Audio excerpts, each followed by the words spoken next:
Good evening. Okay, welcome again back to Ner Avram for Parshas Bo. So, as we've seen so many times, you can take a tiny element of a Parsha and discover a world of Avodas Hashem which is in there. So, the Pesach in Mitzrayim, and that's the halachic term for it, you see it described in the Gemara, Pesach Mitzrayim, was different than what's called Pesach Doros. Pesach Doros means the Pesach that we have year after year after year. There were differences. There were differences in the Isur of Chametz. There were differences in the Korban Pesach. Some things which were unique there in Mitzrayim. Now we have to pay attention to every aspect that was unique in Mitzrayim because Mitzrayim was the birth of Am Yisrael. And right, we see many images in the Nevi'im to Am Yisrael giving birth, right? To Am Yisrael, so to speak, being born. And during a birth process, right, just like an embryo developing the womb, everything small can make a big difference.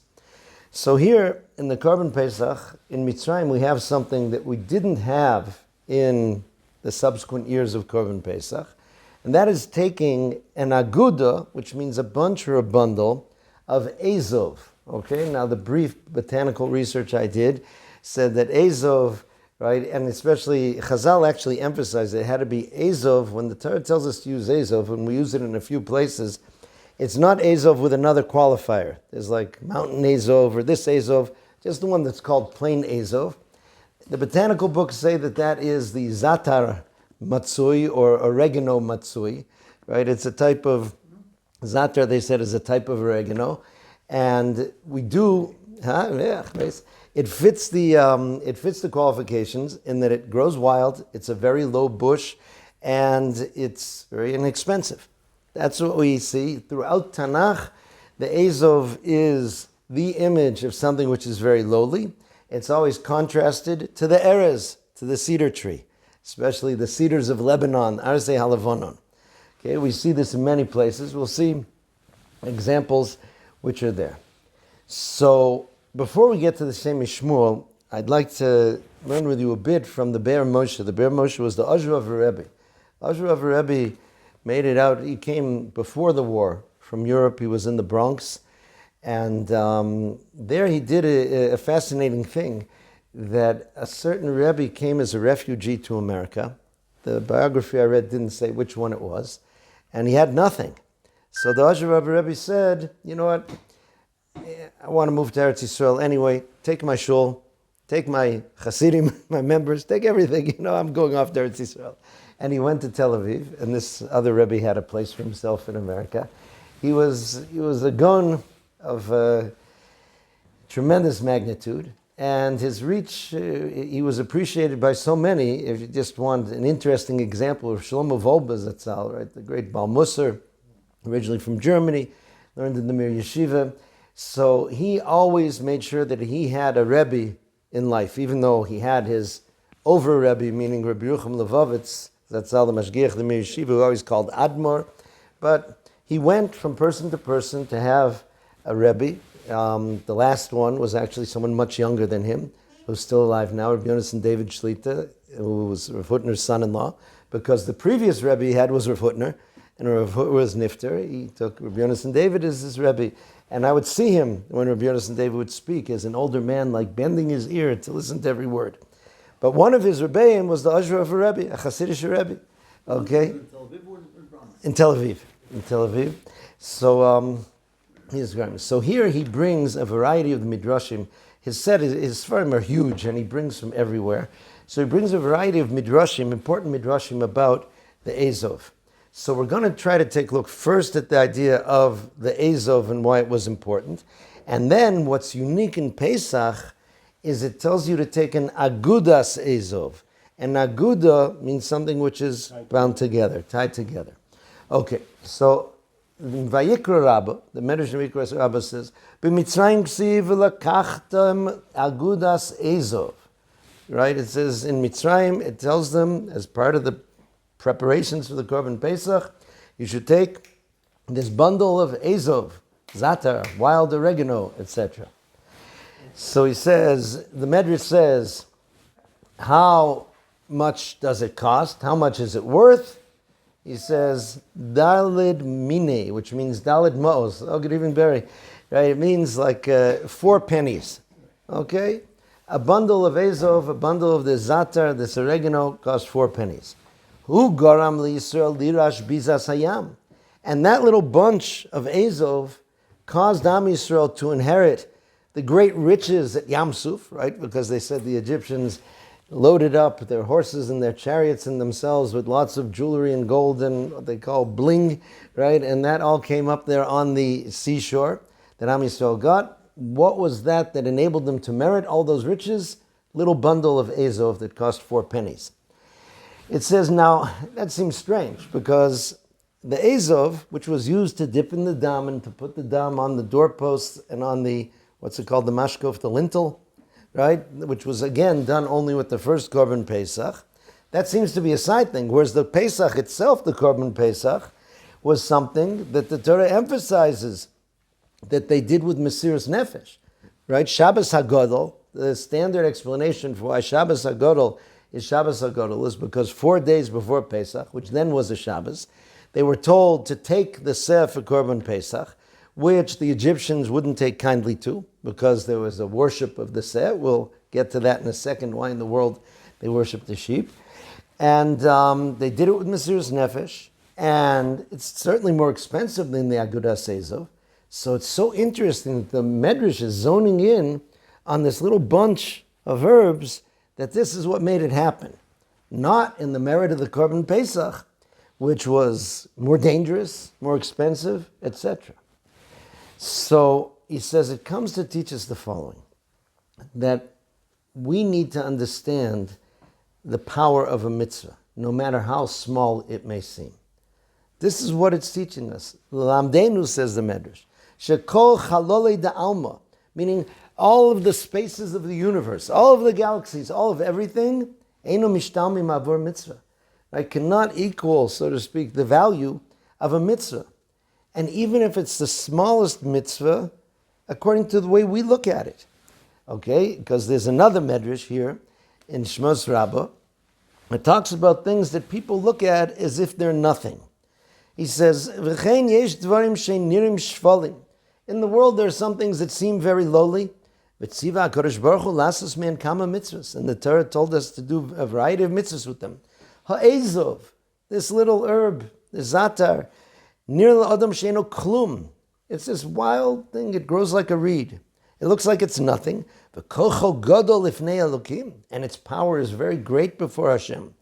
Shemashal also le'erez bekama makomos. Number one, the Torah paired the Ezov with the erez, with the cedar tree, in many times. In other words, for a metzora to become tahor, he needs Ezov and, right, cedar tree. There's a variety of things like this. The Taras HaMetzora, in the Sreifa of the Para Aduma, and in Mitzrayim, he said they should do a mitzvah with Ezov. V'lakachtem agudas Ezov.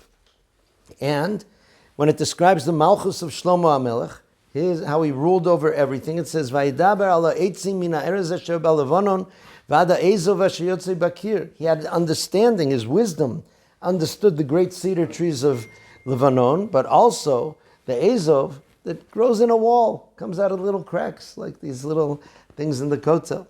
To teach you, shekoton v'godol shavin lifnei HaKadosh Baruch Hu.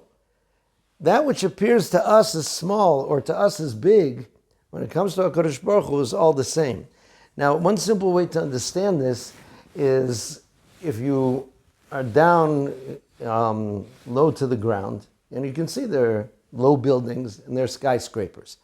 But as you go up in an airplane, suddenly, looking down, they all kind of seem equal, right? The higher you are, so the idea of small and big kind of disappears.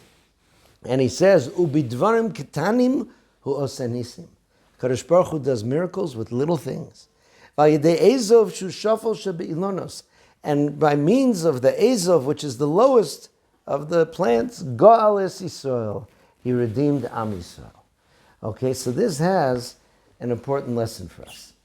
The idea, right, so many times the Yetzer Hara convinces us either that we're small or that the mitzvah that we do is very small. And therefore, what can it help? What can it do? Why even bother to do it? This is something Rav Wolbe said once, was a fascinating insight. I'm paraphrasing him. He said, some people think it looks like the Yetzer Hara kind of, went into retirement. What does that mean? When you, right, we are aware of him, but he says, look at it like this. When you look at what Jews had to face over history, right? You had inquisitions, you had crusades, you had Holocaust, you had Stalin, right? You had it, if a Jew tried to do a mitzvah, they'd take him and throw him into Siberia, right? They were all these things. And now you have Lubavitchers putting tefillin on people in front of the Kremlin, right? You can take kosher cruises any place in the world with the best hechsher.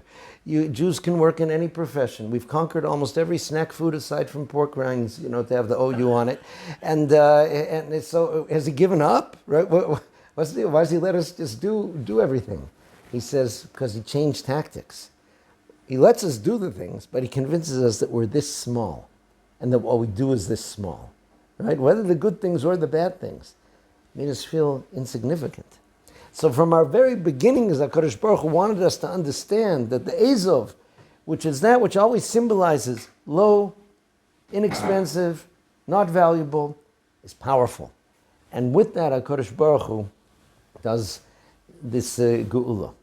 Okay, so when Am Yisrael came to be Avdei Hashem, it had to be something that people view as small or worthless. Now remember, this is how Am Yisrael are going to be viewed by the world through much of their history, right? And to HaKadosh Baruch Hu, that's a mile. It says, Lo mirubchem, I didn't choose you because you were the biggest nation in the world. Ki atem ha'ma'at, because you're few. But ma'at doesn't mean few numerically. It means also the sense of humility. So Am Yisrael is supposed to learn here, she'enikar godel ha'maisa v'chashivuso, that the action that you do, the power of that action is not how big it is, or not how important people think it is. Ela hishtabdus b'leiv elov yisbarach. How your heart is coming with submission, so to speak, subjugation as an eved of Hashem. That's what Chazal mean when they say echad amarbe ve'echad amamit uvad shichavin libel hashamayim. The quantity really doesn't matter. One who does a lot, one who does little. The question is what's happening in the heart. Okay, and this is a very big key. There's a medrash, he says in Vayikra Rabbah, that Agrippus HaMelech, one of the kings there from the Chashmonoim, that he brought one day 1,000 olos, 1,000 burnt offering korbanos. But he then had a dream that there was a poor person who brought a little flour korban, and that accomplished far more than all of his korbanos. Right? Or Shnei Torim, he brought the 2 little birds. Okay, so therefore, a person has to realize we tend to think we want to do something big. Right? That's why, I don't know if everybody does this, you have fantasies. What if I won the lottery? Oh, if I won the lottery, I would take care of all these people, and I would cover the debts of this shul, and I would do this chesed campaign. I would do all these big things. But I didn't win the lottery, so I do nothing, right? Or I didn't buy the ticket, right? So what can I do? But everyone has the ability with them to do small things that have huge effects. It can be a kind word, right? It can be anything like that, which is there. We are supposed to be people that understand that small can be big. And maybe technology nowadays and science helped us understand this a bit more by revealing to us the power of small things. That somehow in an atom, there's energy that can destroy a city, but can also provide electricity for the city, right? That a small microbe, right, can sometimes bring healing to a person, or the opposite, right? Tiny things in the world which are there. So we shouldn't look at this idea of the big. Rabbi Yonasan David, once we mentioned him, so he once asked the following question. It says in Pirkei Avos, Kol ha'oskim imat tzibur, everyone who's involved with the tzibur, what we call oskim, askonim, people who do things to help the community. Yoskim imoim l'shem shamayim, they should be working with the people for the sake of heaven. Sheschus avosam asayatom, because the merits of the forefathers of the tzibur helps them. V'tzidkosam omer esad, and there's this tzidkus, this righteousness of the tzibur as an entity. Meaning Klal Yisrael always has this righteousness which is always there. So when you are dealing with them l'shem shamayim, you are dealing with this special entity called Am Yisrael, which descends from the Avos, has this purity and power. But Rav Yonasan asked us an interesting question. He said, how many people do you have to work with to be considered Osekim HaTzibur? Does it have to be a minion, like you need for a Shliach Tzibur? How many? He says one. Right? Meaning, one person, as long as it's because you're treating him because he's part of Am Yisrael. He says there's some people that help out hundreds of people, but it's because of connections. He's a relative, he's a friend, he owes him something, and that's a good thing, but that's not what's called Oskim Mimatzibur L'Shem Shamayim. Someone who takes care of one person, right, because this is part of Hashem's people, then he says there's tremendous chus which is there. So Am Yisrael, starting off, must understand this idea that if a person is humble, and a person isn't famous, and a person is doing something good, that can change the whole path of history. That can change everything. It doesn't have to be something which is huge. And a mitzvah, even if it's a mitzvah that also, we've got to realize that our mitzvahs that really look much better and more exciting, and here you take this little herb and you dip it in the thing, he says it depends how you do it, right? It depends all on how the person does it. So this is the idea. The katan v'gadol shavim lefanov, and Hashem does nisim with things that are small. So now, let's get to the Shem Mishmuel, because again, it's nice that the Ezov is inexpensive and that it's low, but obviously it had a message. Obviously it was important, and it appears in a variety of places in the Torah, and we have to understand where it appears and why. So, he says like this, sorry.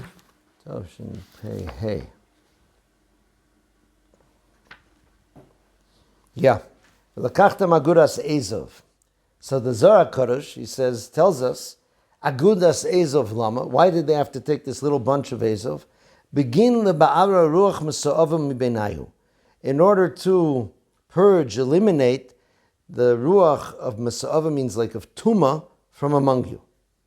So the Shem Mishmuel definitely understood these things much more. He says, Hagam she'en lo inyan b'nistaras. He says, I'm not dealing with the hidden aspects of Torah that are talking here in the Zohar, but he says we still, by the pshat, we should be able to understand why it has such power. He says, again, Ezov is the lowest of the plants. And when we find, for example, by the Metzora, it says you should take Ezov and Erez, right? And Shnitolas, also wool which is dyed red from the womb, like the worm, meaning that if a person had been arrogant like an Erez, which is the roots of Lashon Hara, like the Chavetz Chaim says, right? Because you feel you can pronounce judgments on people, right? You're arrogant, that leads you to Lashon Hara. So therefore, you should lower yourself like the worm and like the Ezov, and then you'll be atoned for. So he says like this. At another point, we'd spoken in the shir about the idea of why the Metzora, after he's done tshuva, still has to bring the Eres. We'll get to that also in a drop. So he says, the way that the Ezov has the power is the following. HaKadosh Baruch Hu says, Pasuk in Yeshaya, Marom v'kadosh eshkon, right? I dwell in the lofty, separated places. Ve'ezdako ushval ruach, and I dwell with the humble and the lowly of spirit, right? So that means that's where the Shekhinah finds a home. In a person who's humble, in a person who's low of spirit. Now, what's called Tumah in the world, right? This idea of Tumah is a very hard thing to translate, but it's this negative spiritual force. It says it can only exist when there's Hester, when there's a hiddenness of Hashem's presence someplace. So he says, as soon as the presence of HaKadosh Baruch Hu comes, a beautiful image. They run and melt like beeswax before the fire. That's the thing. All you need, right? Sometimes people get into all sorts of different superstitious things, and they're worried. Bring the presence of the Shekhinah into your life, all that stuff goes away. V'zeh haya inyan gulas Mitzrayim. This is what happened in Mitzrayim. Because, right, HaKadosh Baruch Hu revealed himself to Am Yisrael in Mitzrayim, and that was what destroyed all of Mitzrayim. In Yeshayahu it says, describing Yetzias Mitzrayim, Hinei Hashem rochev al ov kal. HaKadosh Baruch Hu came, so to speak, riding on a light cloud. I have no idea what that means. Uba Mitzrayim, and he came to Egypt. V'no'u elile Mitzrayim miponov, and the idols of Egypt all ran away from before him. So he says, therefore, the Ezov played a very important role. The Ezov is that which represents the idea of humility, the humility which doesn't make a person into a nothing or a nobody, the humility that enables a person to be a home for the Shekhinah, so to speak, and with that, then all negative things go away. Okay, so therefore, we find this with the Tahara of the Metzora, we find this with the Tahara even of Misa, right, that these things all involved the idea of Ezov. But now, the aspect that appeared only here in Mitzrayim, the Aguda. Right? The Torah is not messing around. Sometimes it tells you, L'kachtem Ezov. You take Ezov. Here it says, L'kachtem Agudas Ezov. The Ezov must be bound together. Okay, now, that's not really necessary for the painting. I saw there's a Professor Felix, who's a big expert in botany of Eretz Yisrael and things like this. So he said, Ezov is actually pretty good for painting because it has these little fibers on it, he says, that can hold the paint. Okay, but, right, the idea of it, right, of what it does, of why it's there, it shouldn't have to have an aguda to make it useful to put some blood on the thing. So he said like this. He says, Am Yisrael were heading to a destiny, Matan Torah. Right? Moshe Rabbeinu was told, Yetzias Mitzrayim was not over at Yam Suf. Right? It wasn't that suddenly everybody just started playing volleyball and we're free and that's it. It was clear that we were being prepared to go to receive the Torah. In order to receive the Torah, we had to be ki'ish echad b'lev echad, like one person with one heart.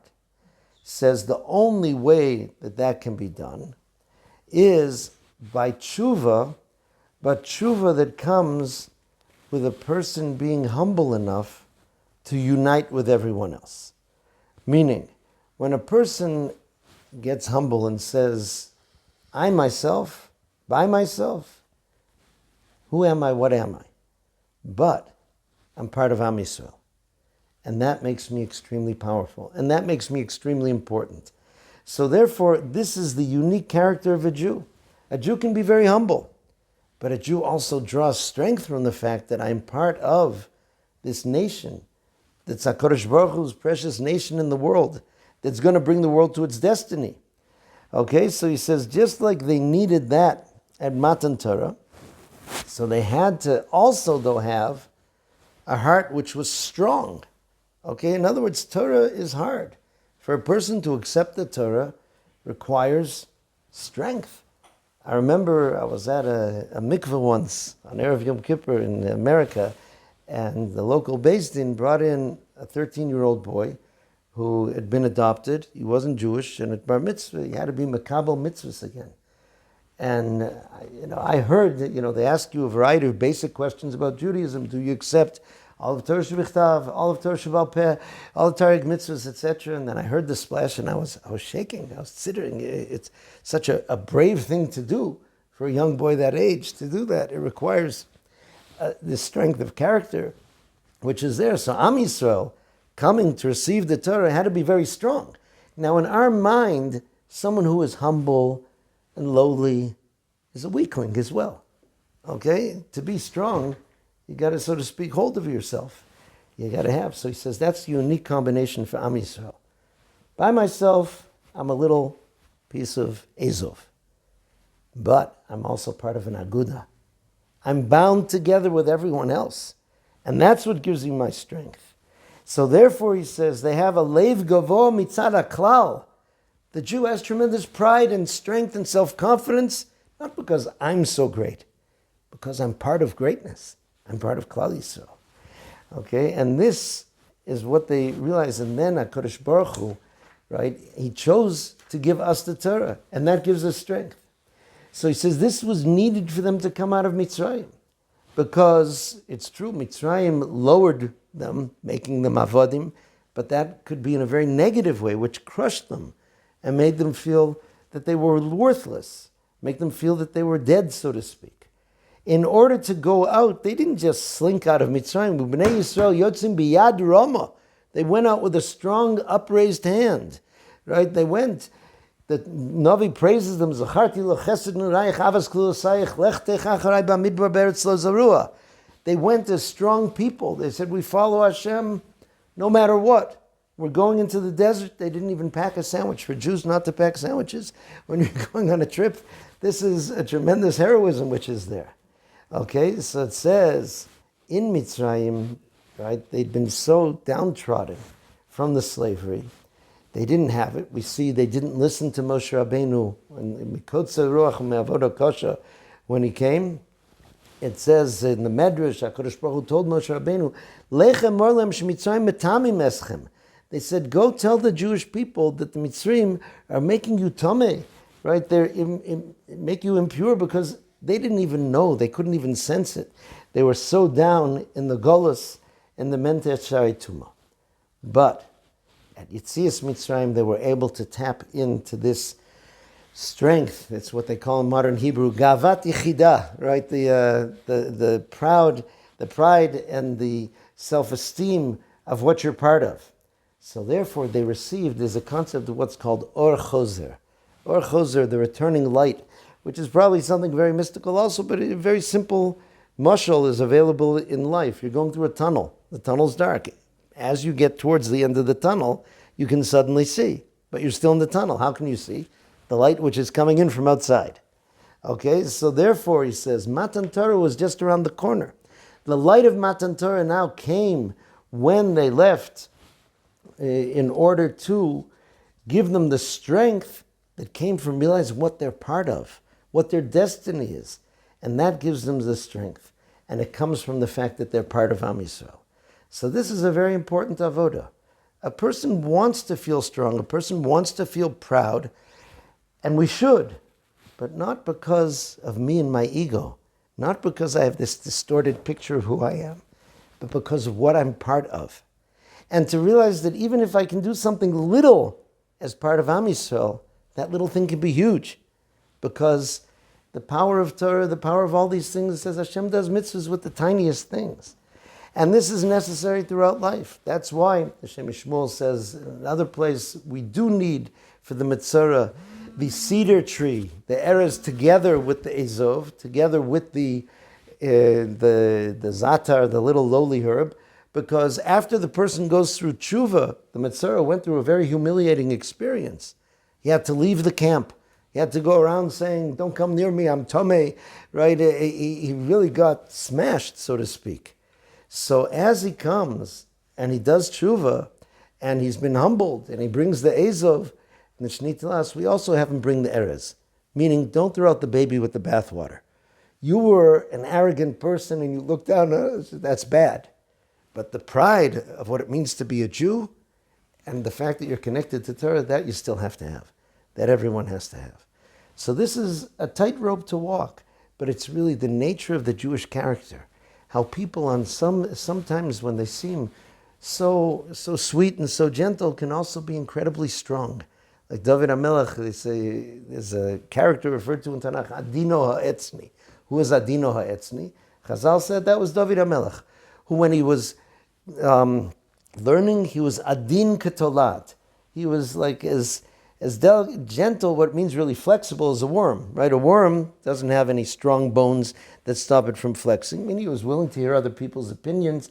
He was able to, when he went out to war, he was kosher ke'erez. He was as strong as a cedar tree. That's the nature of our people.